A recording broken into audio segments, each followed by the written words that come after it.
ઉઠીને 5 વાગે ઘરના કામ કરવાના, 9 વાગે જોબ જવાનું, સાંજે 7 વાગે જોબ થી આવવાનું, પાછા ઘરના બધા કામ કરવામાં, આમ નવું કરવાનો ટાઈમ જ નથી મળતો. આવું જેને એક્સક્યુઝ છે એ કઈ રીતે નવું કરી શકે?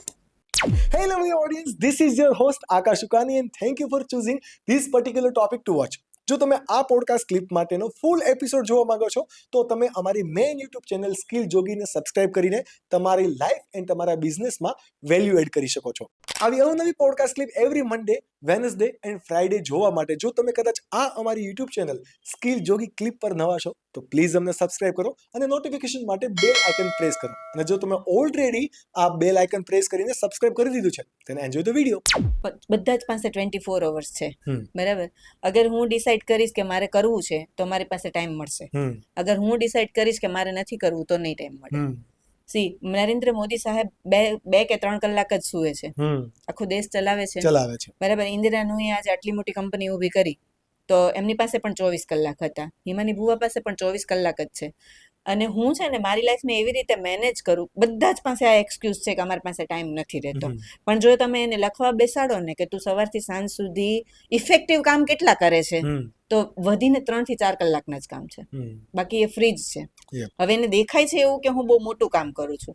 ફોર એક્ઝામ્પલ, હું મારા વિમેન્સ પ્રોગ્રેસ અલાયન્સમાં બહેનોને એમ કહું કે તમે કચરો નાખવા જાઓ છો, કચરાવાળો આવે સોસાયટીમાં ને કચરો નાખવા જાઓ છો તો એ જાવ અને આવો, એમાં કેટલો ટાઈમ લાગે?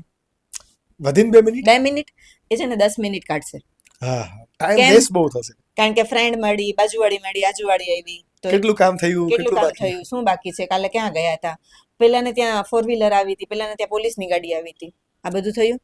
સવારે જો તમે 4 વાગે ઉઠવાની હેબિટ પાડો તો 4 થી 6 માં ઘરના બધા જ લોકો સૂતા હોય. બહુ ઓછા ઘરે જેન્ટ્સ પણ એવા હશે, 10% રહેશો કે જે વહેલા જાગતા હશે.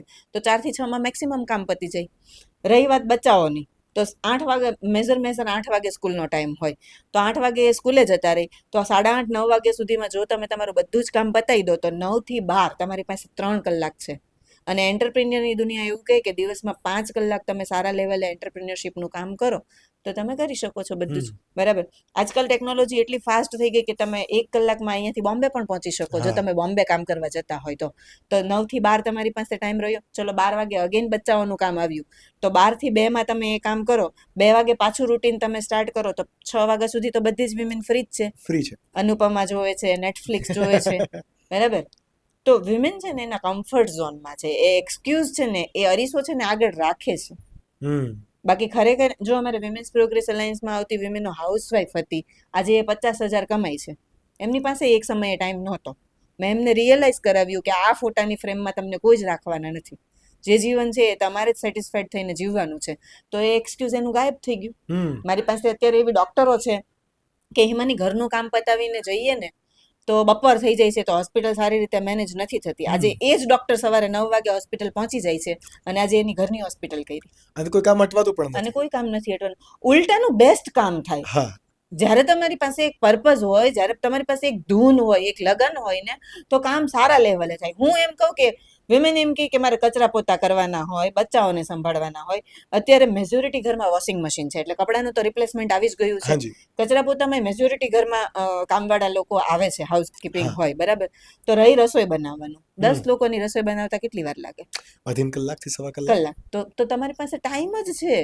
પણ એક્સક્યુઝ વધારે છે ને. હા, એ એટલા માટે છે કે કરવું નથી. બપોરે આ કડવું છે પણ સત્ય છે, કરવું નથી. સવારે કદાચ કામ કરતા હોય તો બપોરે 1 વાગ્યાથી કે 2 વાગ્યાથી 4 વાગ્યા સુધીની ઊંઘ પણ જોઈએ છે. અને સાંજે છોકરાઓ મોડા સુધી, જેના છોકરા નાના છે, હવે તો છોકરા એવા છે કે જે મોડા સુધી જાગતા હોય, રમતા હોય તો એ 12 વાગે સુવે, 11 વાગે સુવે તો સવારે 4 વાગે ઉઠાતું નથી. આ બે મોટા એક્સક્યુઝ છે. આને કઈ રીતે એને સોલ્વ કરવું? હવે હું એમ કહું કે બાળકને સાચવવું છે ને મારા હાથની વાત નથી. અમે 9 મહિના ગર્ભમાં રાખીએ, અમે સાચવીએ છીએ એને? નહીં, કુદરત સાચવે છે. ઈશ્વરની તાકાત છે ને. તમે ને હું જ્યારે નાના હતા આપણને આપણા મા બાપે 24 કલાક સાચવ્યા હતા? નહોતા સાચવ્યા. આપણે આપણી જાતે મોટા થયા છીએ. આપણે પછડ્યા, આપણે ધૂળમાં રમ્યા, આપણે ખેતરમાં ગયા, આપણને ત્યાં કીડાઓ કરડ્યા અને મોટા થયા. તો આપણે છે ને આજે સ્ટ્રોંગ છીએ.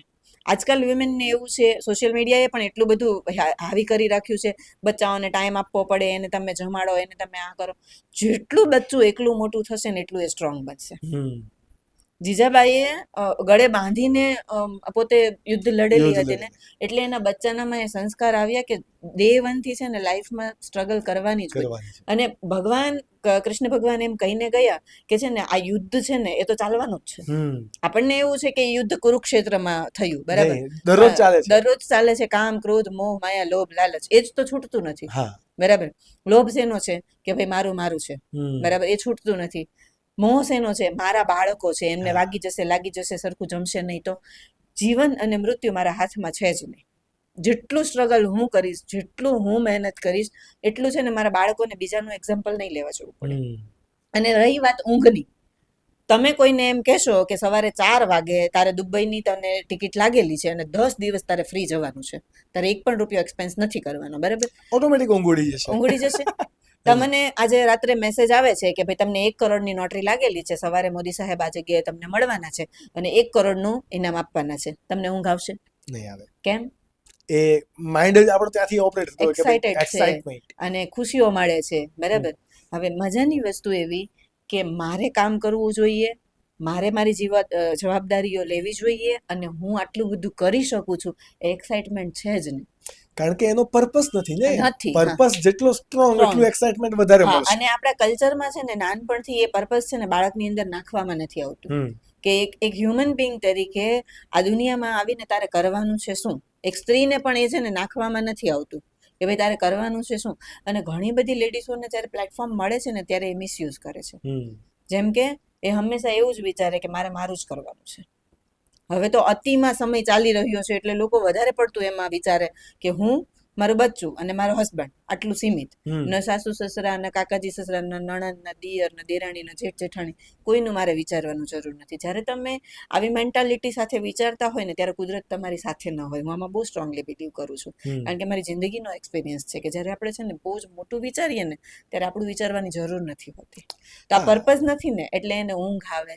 અને હું એમ કહું કે તમે આપણે એનાલિસિસ, તમને આ પોડકાસ્ટ કરતા કદાચ ભગવાન કરે તમે એટલા લેવલે પહોંચી જાઓ કે રિસર્ચમાં જતા રહો ને તો તમે 1 લાખ વિમેનને સુવડાવજો, બરાબર, અને એને તમારે કહેવાનું કે તારે 12 કલાક સૂતું રહેવાનું. કોઈ વુમેન નહીં સુવે, કારણ કે વિમેનની એ પેટર્ન નથી કે એને કન્ટિન્યુઅસ 12 કલાક ઊંઘ આવે.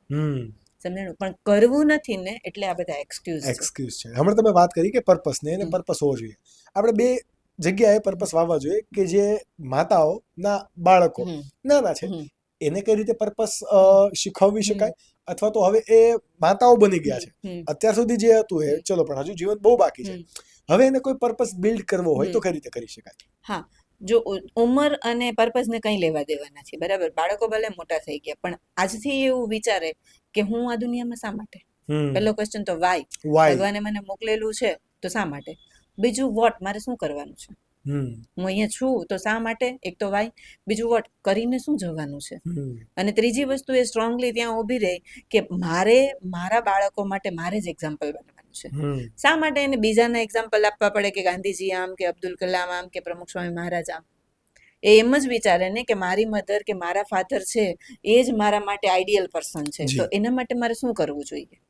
તમને સારું અથાણું બનાવતા આવડે છે, તમને સારા થેપલા બનાવતા આવડે છે, બરાબર. અને આજકાલ ટ્રેન્ડ એવો જ છે કે લોકોને પ્યોર અને શુદ્ધ જોઈએ છે. તો હું એવું શું કરી શકું કે જેના લીધેથી મારા બાળકો એમ વિચારે કે મારી મમ્મીએ આવી વસ્તુઓ કરી અને જિંદગીમાં આગળ વધ્યા છે. કરોડો કમાવા એ કઈ એક્ઝામ્પલ નથી. તમે 50 રૂપિયા કમાઈને તમારા ઘરનું દૂધ ડેઈલી તમારા પૈસાથી આવતું હોય ને એ એક એક્ઝામ્પલ છે. તમારા સમાજમાં એક એક્ઝામ્પલ સેટ થયું કે ભાઈ એ છે ને આટલી જવાબદારી છે ને એમના માથા પર લે છે. બીજી વસ્તુ, જવાબદારી છે ને એવી હોય કે જે આપણે 1 દિવસ લઈએ ને 5 દિવસ ન લઈએ એવું ના હોય. તમારે બચ્ચાઓ છે, તમે કાલ સવારે એમ કહો કે હું આજથી એનો ફાધર નહીં, એવું પોસિબલ છે? હા, તો રિસ્પોન્સિબિલિટી કંઈક આવી હોય, બરાબર. એક મનુષ્ય તરીકે છે ને પર્પઝ એટલા માટે ક્લિયર નથી કે છે ને એમને એવું છે કે આ જવાબદારી આની ને આ મારી, બરાબર. હવે જવાબદારી છે ને દરેક મનુષ્યની સરખી જ હોય. એમાં પૈસા કમાવાના હોય તોય ભલે, ઘર ચલાવવાનું હોય તોય ભલે, દેશ માટે કરવાનું હોય તોય ભલે, સેવા કરવાની હોય તોય ભલે, બાળકો મોટા કરવાના હોય તોય ભલે.